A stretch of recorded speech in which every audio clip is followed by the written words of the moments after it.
Okay, so in here I've got 100 ml of skimmed milk and some cardamom pods, and I'm going to bring that up to heat, not bubble, I just want to scald it, I don't want to boil it. Okay, so this is the rest of my giant crumpet, and I weighed it, there's 60 grams there.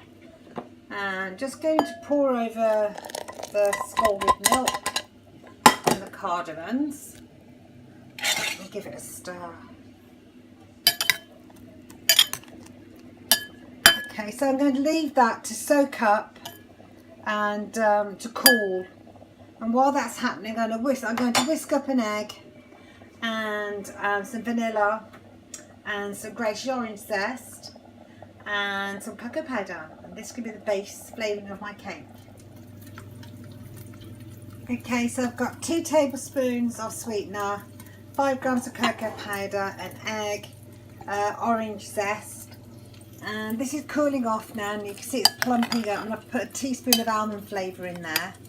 So I'm just going to give this mixture a whisk together.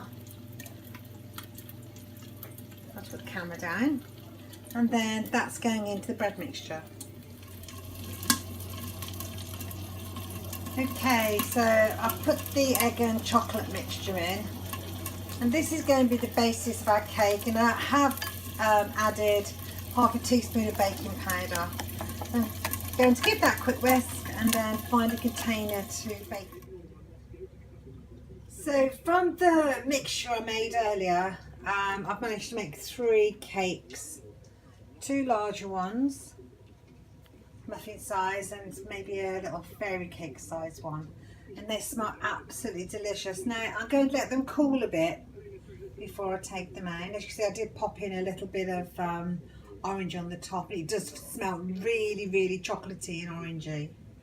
So I might just make myself some custard to have with that. Scrumptious.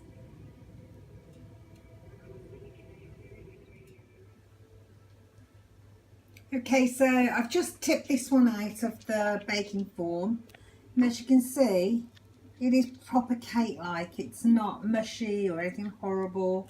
So I think that's quite a good success. So that's it, I'll test on there. Lovely.